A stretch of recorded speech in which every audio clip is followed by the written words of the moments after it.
The story starts with a boy, abandoned and left to die by his own father. He tries to survive in this cruel world. While the boy is running for his life, a car follows him and tries to run him over. The boy survives the hit with minor injuries, as the man watches him bleed. Fast forward to the year 2001 in Vladivostok, Russia. The boy is running in the woods and navigating his way through obstacles, as the Russian man, Pavel, narrates his survival rules loud and clear. The boy rolls over the slope and takes cover by a stone, while aiming at the makeshift target. As he's about to shoot, a wolf makes an appearance from behind the bushes. While Pavel reminds him of rule number 2, never keeping the witness alive, the boy still hesitates to kill without a reason. Pavel takes out his pistol to teach him how it's done, but the boy pushes Pavel's arm, derailing his aim. The wolf eventually escapes, while Pavel punishes the boy by tying him to a tree. Pavel is a Russian assassin who took the boy in when he was left to die. Now, he trains him in his own way,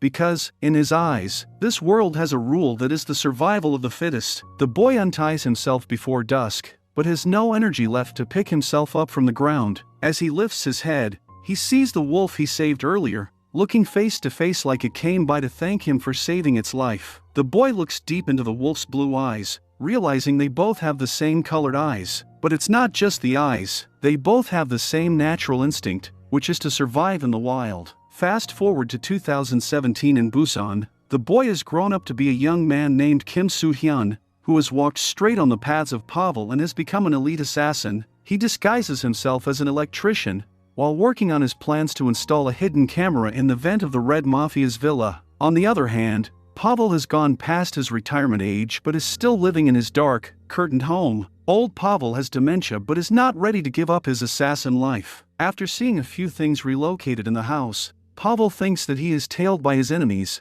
and now they are in his house to kill him. With killer instincts, he quickly exchanges his rosary with a gun and slowly walks down to the basement. In the basement, it's Soo-hyun, taking off his assassin equipment after a long day at work. Pavel, clearly not remembering Soo-hyun and thinking he's an intruder, opens fire at him. Soo-hyun just manages to take cover behind pantries and jumps in on close combat with Pavel. Pavel stabs him on the shoulder with a knife, but luckily, Soo-hyun gets his arm around Pavel's neck, choking him down until he sleeps. As Soo-hyun can't go to the hospital, he stitches his shoulder wound himself. His well-defined back is full of scars, each telling a story of the lone warrior. After treating his wound, Soo-hyun spies on his target through the hidden camera. The target is Karamov, the head of Moscow's Red Mafia gang. While giving a brief about the target, Pavel forgets the name of the target. Soo-hyun worries even more about Pavel's worsening condition that he suggests he take retirement from his career. Without considering the advice,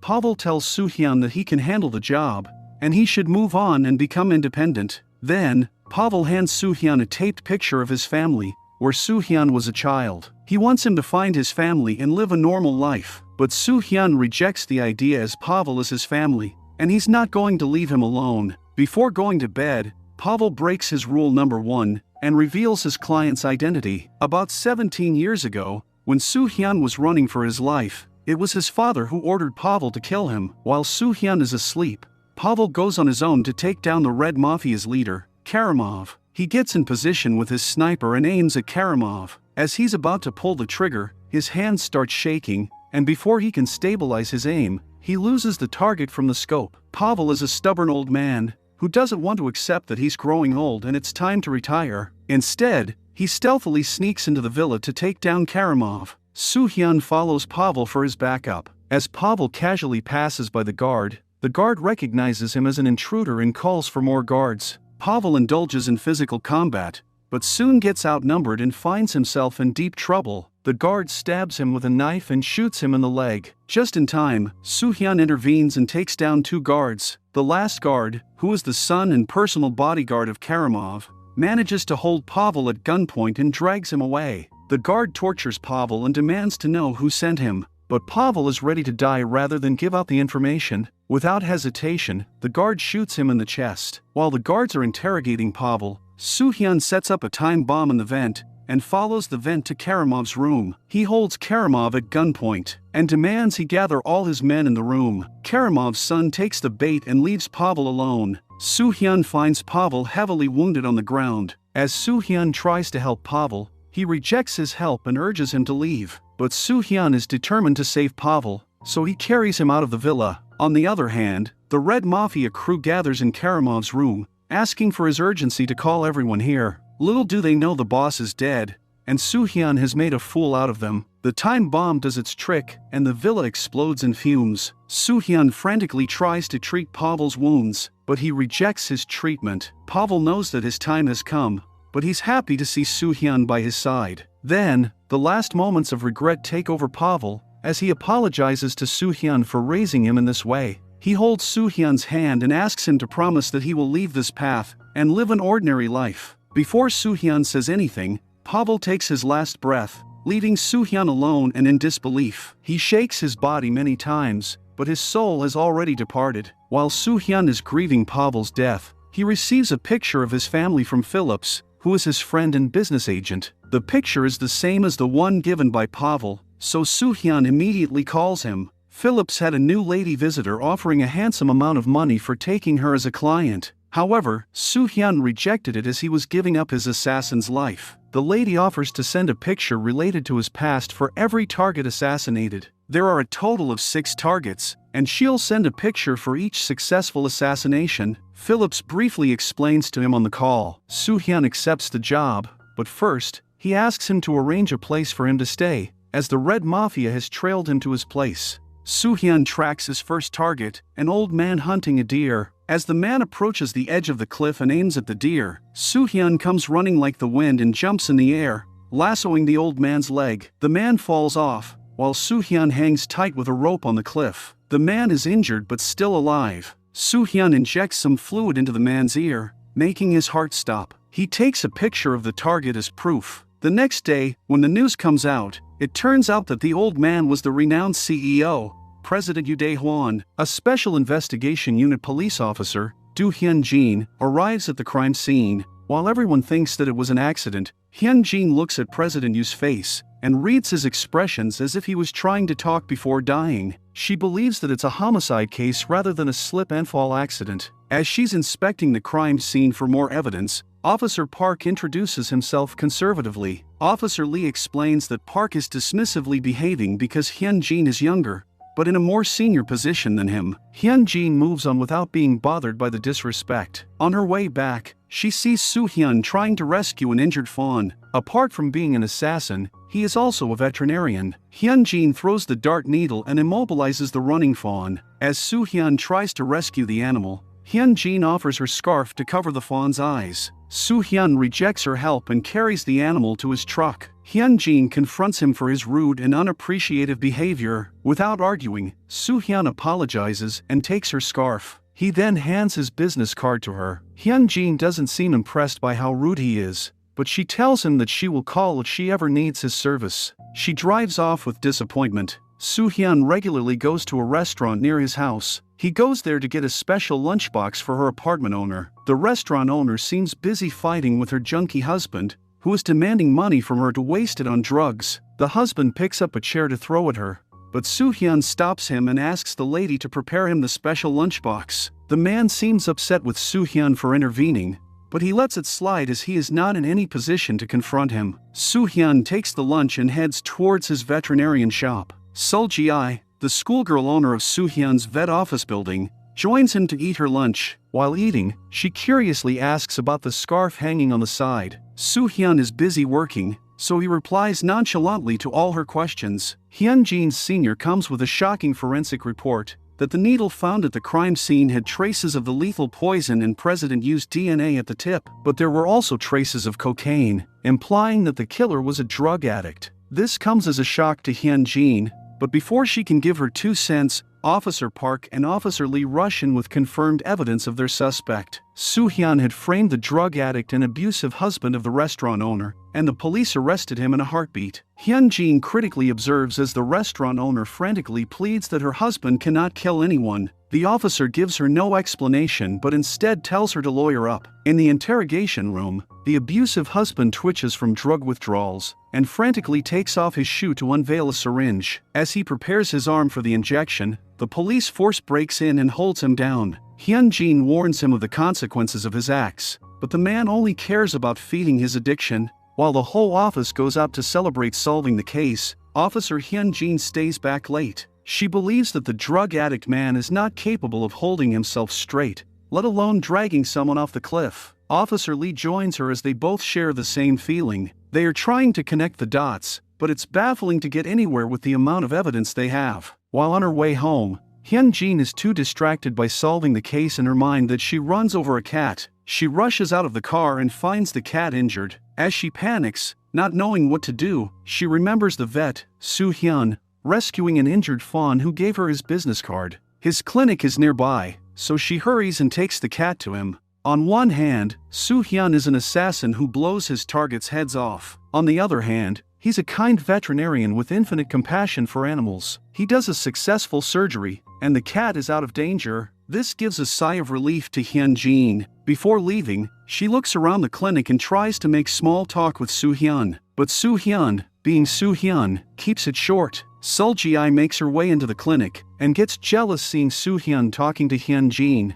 But she picks her dinner from the table and leaves. When everyone leaves, Soo-hyun makes his way to the hidden chamber. He sends Yoo Dae-hyun's picture to Phillips, and in exchange, receives one of his pasts. As Hyun-jin looks for a place to stay, she decides to move into Soo-hyun's building. Sol-ji-ai, who is the owner of the building, shows her around the house. Hyun-jin points out the shortcomings and demands for renovation, but Sol-ji-ai, being a stubborn schoolgirl, straight out rejects her appeal. Soo-hyun, from an assassin's perspective, doesn't want an officer to live in the same building, but she decides to take up the space. From the get-go, Sol-ji-ai does not get along with Hyun-jin as she points out the flaws in her building. But that's not it. Hyun-jin finds out that the lift doesn't work on the 4th floor. She confronts Sol-ji-ai about it, but Sol-ji-ai tells her that the lift is for the owner only. Hyun-jin scoffs at her response before driving off for work. As Sol-ji-ai is marching towards her school, she gets ambushed by some men who are trying to kidnap her. These are her uncle's men,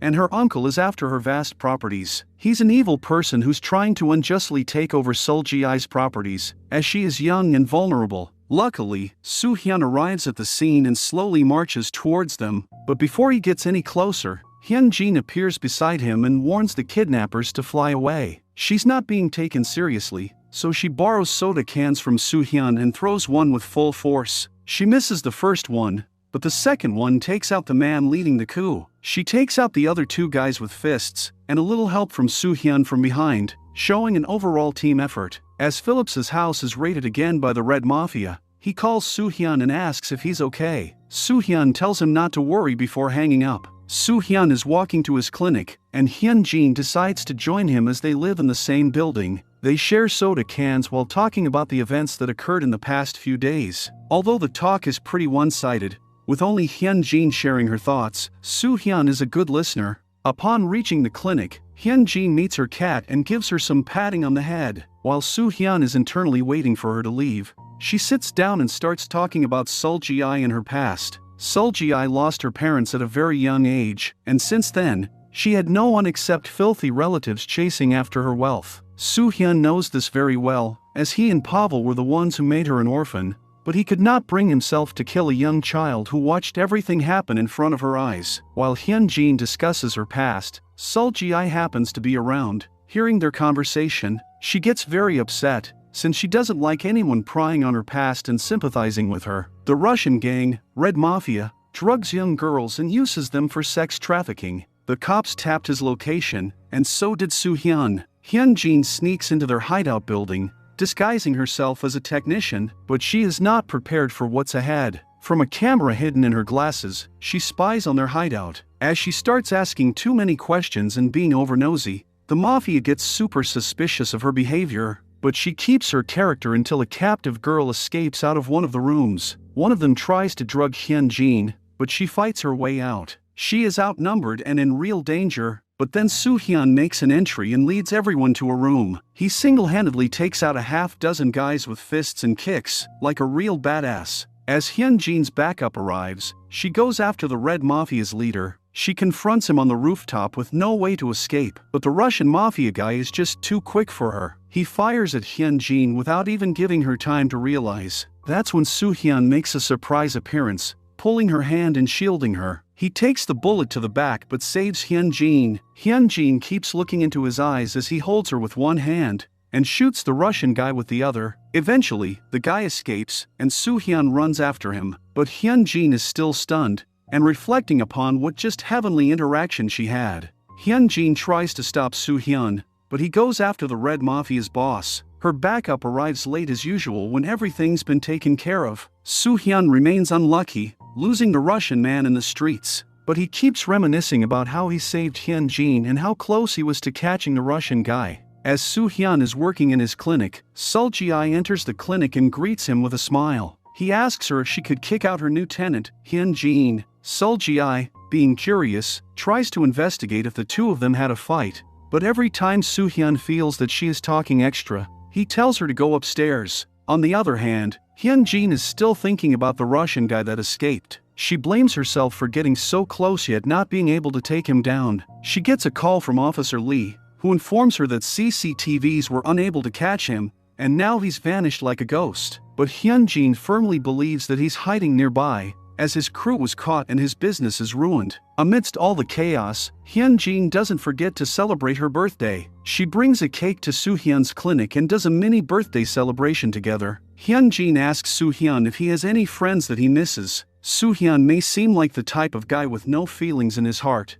but deep down, he also misses his long-lost childhood friend. It was a warm talk between the two of them, and probably for the first time, Soo-hyun shared something personal about himself with someone. He goes to his secret chamber, where he has kept the paper planes that were given to him by his childhood friend. He looks at it with hope and sadness, and visits a rare happy memory. Soo-hyun has the most unexpected guest in his clinic, Hyun-jin's foster mother. Hyun-jin and her mother are not really close. She offers a handsome amount of money to Soo-hyun for keeping an eye on her, and reporting every ins and outs of her daily life. She tells him how she is concerned about her daughter as her line of work is very dangerous. While considering her concerns, Soo-hyun respectfully rejects her offer. When Hyun-jin enters her apartment, she is shocked to see new and expensive furniture in her house, and her fridge full of food. She finds out that her mother visited and brought all of the stuff. While she appreciates it on the call, internally, she is very upset about how she breached her privacy. Her foster mother developed a mental illness when her child passed away, so she adopted Hyun-jin and treated her as a replacement for her first child.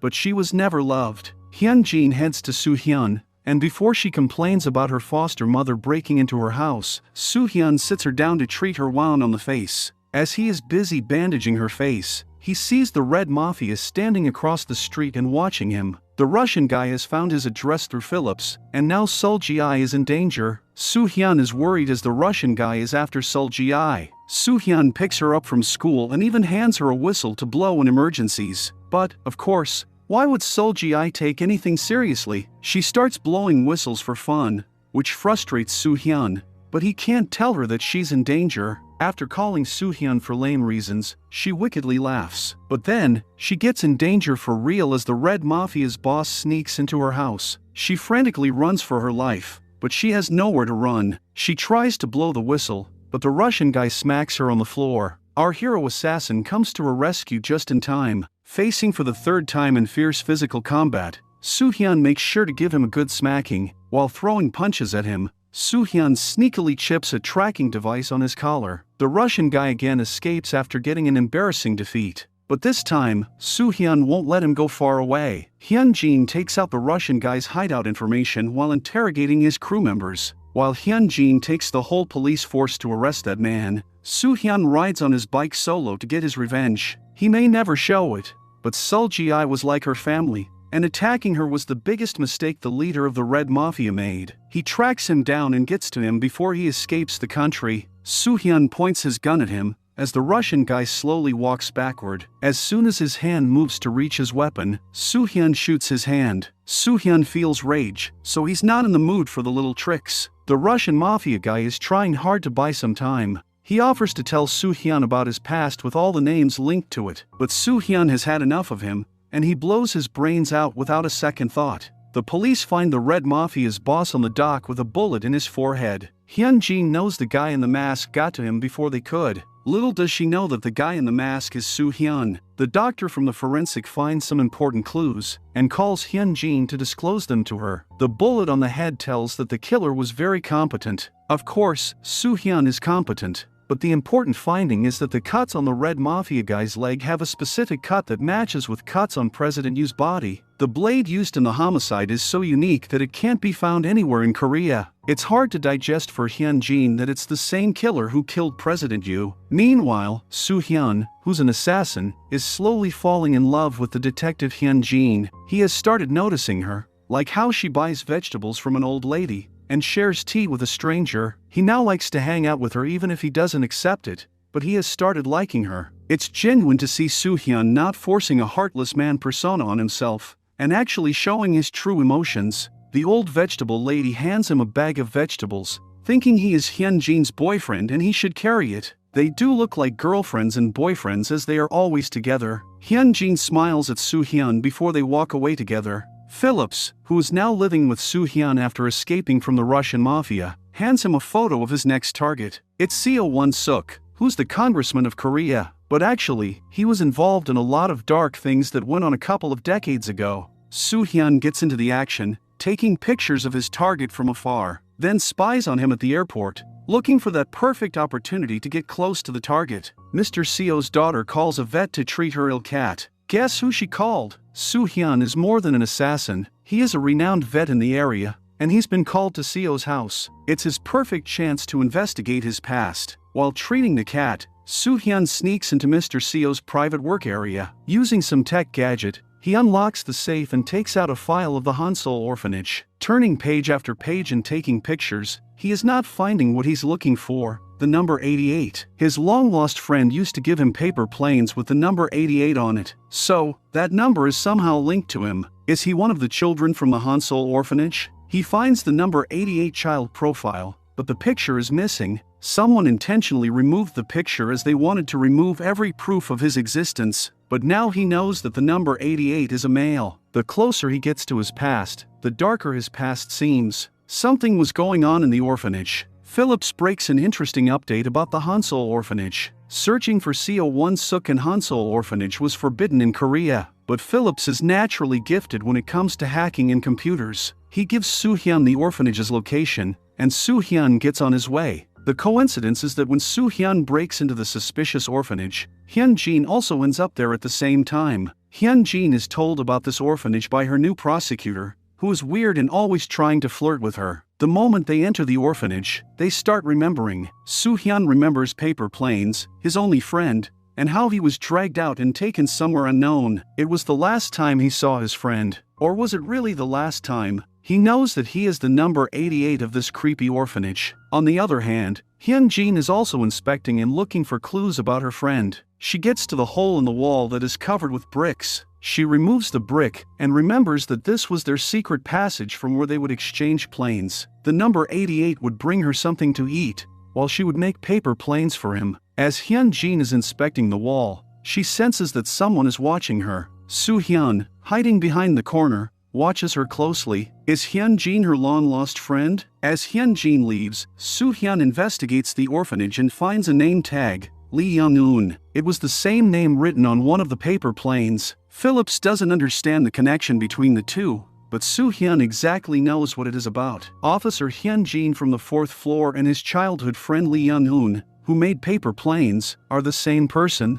He feels sad about how their life was robbed and how they were abandoned. He remembers how they were treated at the Hansol orphanage, never having enough to eat. He doesn't remember how he survived when every other child at the orphanage went missing. Hyun-jin was adopted by the chairman, Do Jae-hwan. Chairman's wife, Young So-yeon, wanted Hyun-jin to become a ballet dancer, but she never felt happy doing ballet. After taking a trip to the orphanage, Hyun-jin returns to her apartment. When she sees a bike parked in the corner, she notices it is the same bike she saw outside the orphanage. Of course, it was Soo-hyun's bike. While talking to Sul-ji, she finds out that Soo-hyun stares at her door often like he is thinking about her. Sul-ji calls them out for behaving weirdly and excluding her from everything. Hyun-jin gives a forceful smile and asks her about the bike. Now her doubts turn into certainty. Soo-hyun is number 88, but she still has to confirm it, so she invites him and others to dinner. Soo-hyun finds a paper plane in her house. He unfolds it and finds Happy Birthday number 88 written on it. Hyun-jin cannot control her emotions as she watches Soo-hyun take a picture of the plane.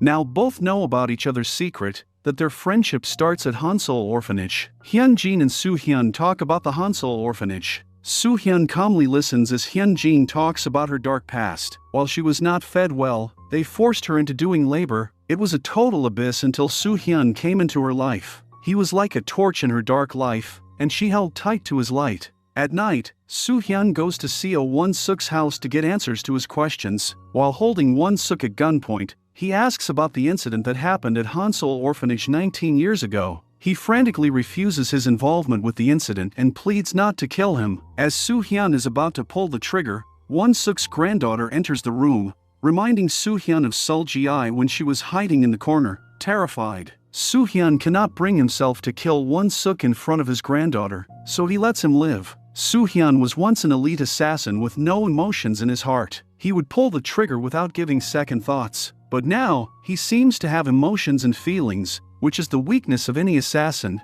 He looks at all his guns, contemplating his life. He is an assassin, and he can't change that about himself. Phillips, when he sees Seo Won-suk alive and healthy on live television, he gets shocked. He was expecting Soo-hyun to finish the target, but now he's in trouble as the client will hold him answerable. He rushes to Soo-hyun and shows his frustration. Knowing that Soo-hyun never fails to kill a target, he must have intentionally let the target live. Soo-hyun is tired of killing. He tells him that I'm tired of living a life like this. Phillips cannot believe it, as he has always got the job done. He calls him weak and blames Hyunjin for messing with his mind. Soo-hyun tries to calm him down, saying he can talk to his client and explain everything. But after arguing for a while, Phillips leaves frustrated. Phillips tries to explain the situation to his client. The client sends him a picture and tells him to forward it to Soo-hyun, as it will compel him to carry out their missions. On the other hand, Soo-hyun warns Phillips to find his client's whereabouts,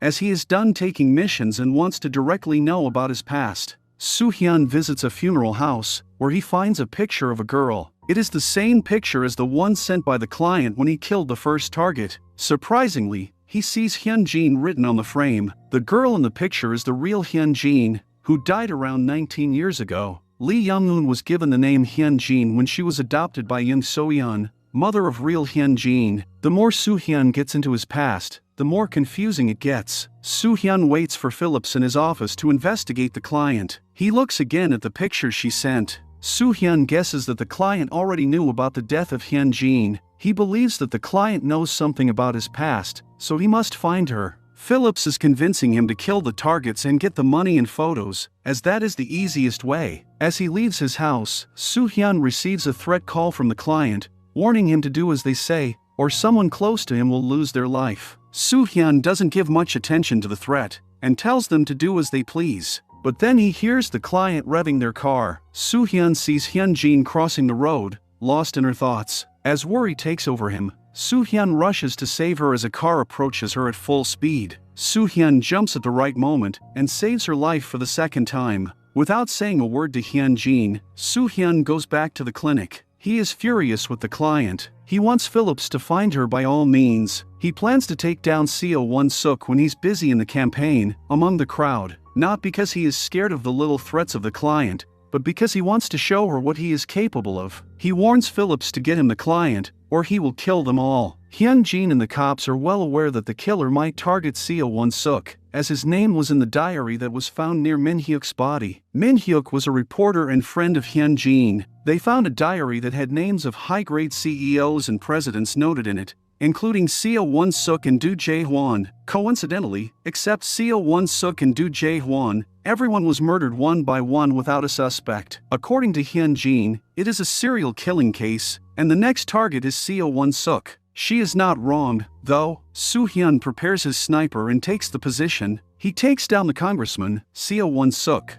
That too in front of everyone. People start running around in a chaotic manner. Hyunjin feels startled as her eyes run around to find any suspect. She sees Soo-hyun wearing a mask and carrying a briefcase. He's walking nonchalantly, but Hyunjin chases him without informing her colleagues. She points her gun at Soo-hyun and orders him to stop. As she slowly walks towards him, her heart starts beating faster. She remembers his eyes from when he saved her from the Russian guy on the rooftop. Now, she only has to take off his mask and see who he really is. While going for his mask, she drops her guard down. Soo-hyun, in a split second, holds her hand and disarms her. She tries to take him down with her kicks, but Soo-hyun effortlessly takes out her handcuff from her pocket and cuffs her hand on the side. Hyun-jin has never been this frustrated before than she feels right now. She nearly had him. She gets some scolding from her superior officer for letting the killer walk away. She feels disappointed in herself, but she has no time to sit around and grieve. At least she got a closer look at his eyes. As Hyun-jin prepares sketches of the killer's face, she observes that the sketch resembles Soo-hyun's eyes. Now, she has her doubts about Soo-hyun. She starts questioning herself about how much she knows about him. She searches the hospital where he supposedly works. To clear her doubts, she heads straight to that location to see whether Soo-hyun was there at the time of Seo Won-suk's assassination. She finds Soo-hyun there at the hospital, but she is still skeptical and wants to know if he was there at the time of the assassination. Soo-hyun puts his manager on call and tells Hyun-jin to ask for yourself. The manager attests that Soo-hyun came around 5 p.m. Well, Soo-hyun told his manager to lie to deceive Hyun-jin. On the other hand, we see Philip setting a meeting with the client, Yoon Ji-hae. As he is about to meet her, a few guys to whom he owes money take him away. Soo-hyun comes to his rescue, beating guys double his size without breaking a sweat. He asks Phillips to track the IP address of Ji-hae's cell phone, but that's impossible as she used a VPN before texting him. Soo-hyun orders Phillips to text Ji-hae and asks for the picture that she promised. They receive a picture of Hyun-jin, creating more confusion in our assassin's mind. Then it clicks to him that he should visit Young So-yeon, the foster mother of Hyun-jin and wife of Do Jae-hwan. While standing at the door of Do Jae-hwan's house, he remembers a glimpse of his past. He sneaks into the house and closely spies on the party dinner of the superiors. Jae-hwan talks to Young-hoon, who is the doctor and his partner involved in his dark business. They take out organs from the numbered orphans and transplant them to their rich patients. While a party is going on in the house, somewhere in the middle of the jungle, Jae-hwan is massacring a child. Everything starts to make sense. They would harvest organs from orphan children to sell them to rich and elite patients. Soo-hyun finds out about their dark little secret, and now he's going to take revenge. Soo-hyun now remembers almost everything from his past. He remembers that night from childhood when he rushed to Jae-hwan's house and called for Hyun-jin. Hyun-jin came out and briefly talked before her mom came and took her inside. He clearly remembers how Jae-hwan took him on a car ride and dropped him in a warehouse in the middle of the jungle. In that warehouse, there were other numbered children from the orphanage. Jae-hwan ordered Park Tae to kill all of them. While Park Tae went out for a minute, one of the children told Soo-hyun to run. Soo-hyun cunningly hid under a blanket and waited for Park Tae to go looking for him. As soon as he left, Soo-hyun ran as fast as he could with his little legs. Eventually, he made it out of the warehouse, but Park Tae had already informed Jae-hwan, who came back to look for Soo-hyun. Jae-hwan saw Soo-hyun running in the middle of the road. It was still raining when Jae-hwan rammed the little boy with his car. Soo-hyun was unconscious when Jae-hwan put him in a bag. In the present time, Jae-hwan is talking to a man, while Soo-hyun is hiding behind a curtain. He leaves Jae-hwan's house with two questions. 1. Is Jae-hwan my father? And 2. Why did they kill all the children? Meanwhile, Hyun-jin goes out to dinner with her colleagues. After being too drunk, she comes by Soo-hyun's clinic to talk to him. They talk about their childhood. Hyun-jin tells him that she's glad you are a vet and not some criminal. Soo-hyun doesn't understand what she means by that, so she shares the story of her colleague,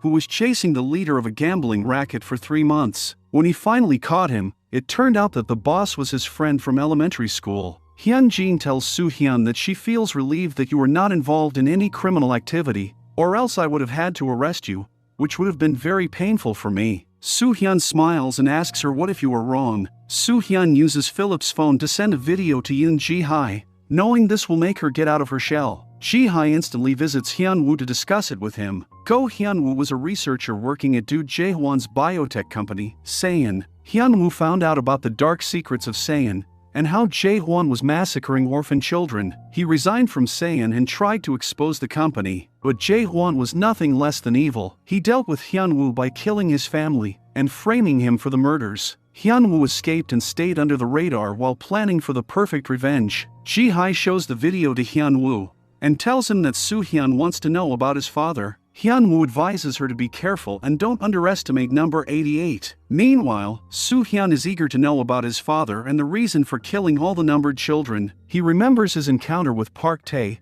and how he jokes about killing the children. He wants to take revenge on everyone involved in that heinous crime. As a teaser, Soo-hyun sends a video of the illegal organ transplant surgery to Jae-hwan as a threat. Jae-hwan seems worried for the first time, as he doesn't want it to go out in the media. Jae-hwan frantically walks and gets nudged by Soo-hyun and drops the phone. Soo-hyun hands him over and apologizes. Jae-hwan doesn't know that number 88 is thirsty for revenge. Hyunjin's cat falls ill, so she brings it to Soo-hyun. After doing a brief checkup, Soo-hyun finds nothing wrong with her physically as her temperature is normal, but he reveals that she might be feeling depressed. Cats are sensitive animals. They can get depressed if their owners are depressed. Soo-hyun tells Hyunjin to take time out for herself, as she has been busy with work lately. Hyunjin assures him that she will now start taking care of herself. When Hyunjin and the prosecutor Young-woo visited Seo Won-suk's house, they found the safe broken. After interrogating the maid, they found out that Park Tae was only allowed to go near the safe. Park Tae was Won-suk's personal assistant but worked secretly for Jae-hwan. Hyunjin decides to arrest Park Tae and interrogate him. On the other hand,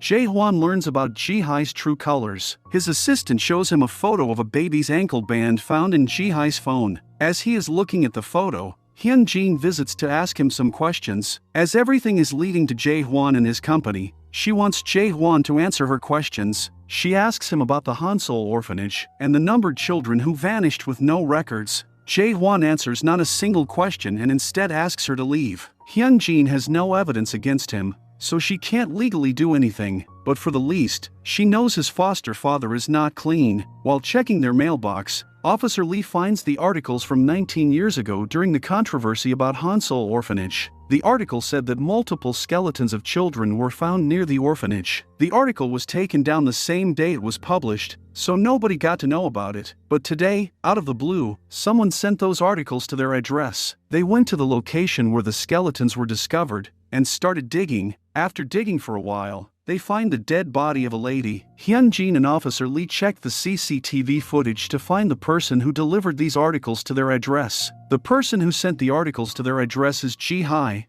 which is the biggest shock as of now to Hyunjin and Officer Lee. Why is Ji-hye helping them in this case? But right now, Ji-hye is captured by Jae-hwan's men, and her luck can't get any worse, as Hyunjin sends a picture of her dropping the mail to the police station. Jae-hwan's assistant informs him about the situation, that she sent the articles to a police officer. Jae-hwan stays calm and instructs him not to switch off Ji-hye's phone, as Go Hyun-woo and number 88 will try to reach out to her. Well, he is right. Hyun-woo calls Ji-hye multiple times, but when she doesn't pick up, he asks number 88 for help. He sends her phone's location to number 88, and tells him that if he wants to save the orphan children, he has to follow the location. On the other hand, Hyunjin forwards Ji-hye's number to Officer Lee, and asks him to track the phone's location. Hyunjin follows the location and ends up somewhere in the jungle. She finds Soo-hyun's car parked on the side, which startled her. She calls Soo-hyun to confirm if he's here, but as she is on the call with Soo-hyun,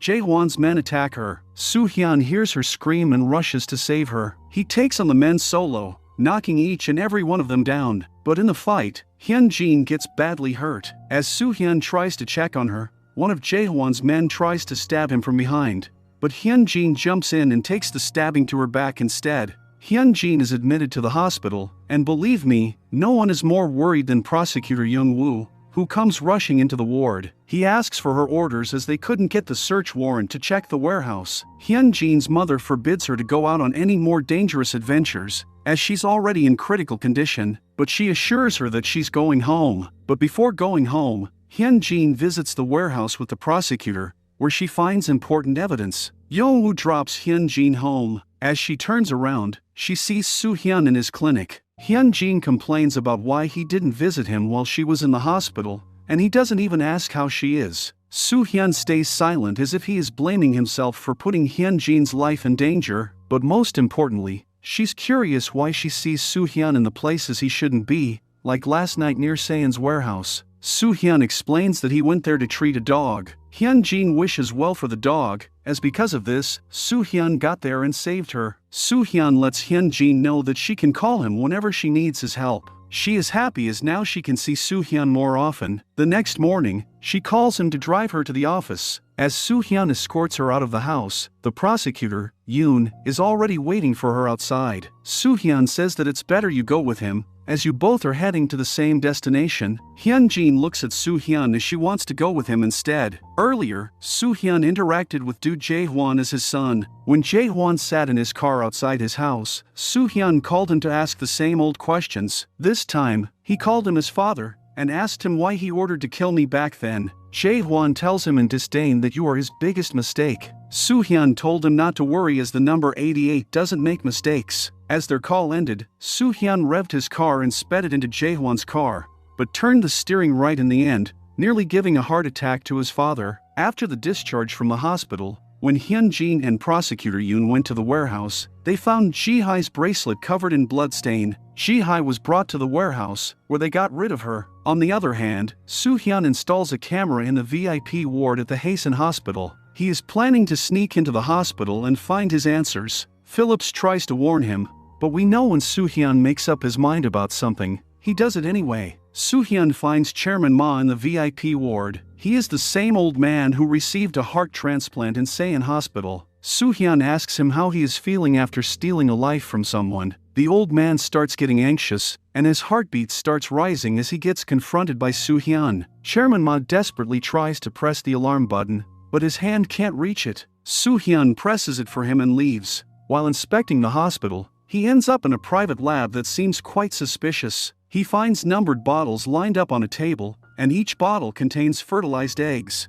Soo-hyun now understands Jae-hwan's whole dark business. Using artificial insemination, they culminate babies for the sole purpose of serving the elites with their organs. If some elite have a dysfunctioning organ, the Seon company offers them a new organ transplant for a hefty amount of money. Soo-hyun plants the bomb in the lab, and then calls Jae-hwan. He tells him that he knows about his dirty little secret and gives him 3 minutes to tell the whereabouts of all the numbered children. Jae-hwan tells him to do what he wants to do, and he is not scared of him. Soo-hyun doesn't say much but grants his wish. Kaboom! He bombs the lab, and alongside the stored fertilized eggs for the VIPs, all their biotech research burns into ashes. Jae-hwan has never felt so frustrated and angry as he is feeling right now, after seeing his years of hard work turn into flames. Meanwhile, Soo-hyun leaves the hospital and starts following Jae-hwan's troop. He follows him to another warehouse. In the warehouse, he gets into a fight with the goons, and eventually takes them down with minor injuries. Soo-hyun feels sad as he finds no trace of children there, but as he is about to leave, he hears some kids cry in a room. He unlocks the door and slowly walks in. Soo-hyun cannot control his emotions seeing the numbered children unharmed. It reminds him of himself when he was held captive at the orphanage, and then taken away to murder. He is happy and emotional at the same time after saving the innocent souls. On the other hand, Hyun-jin finds the secret room in Soo-hyun's clinic while he is not there. She finds everything she was afraid to know about Soo-hyun. Imported weapons on the wall remind her of the time she encountered the masked Soo-hyun. He was really an assassin. While she finds the dark side of Soo-hyun, she also stumbles upon his soft side. All the paper planes that Hyun-jin gave him, he never disposed of. As Hyun-jin is collecting evidence in his office, Soo-hyun sends her a location. She follows the location and finds a car parked on the roadside. She gets to the car and finds the rescued children. Soo-hyun calls Hyun-jin and asks her if she can protect these numbered children. Hyun-jin assures him that the kids will be protected,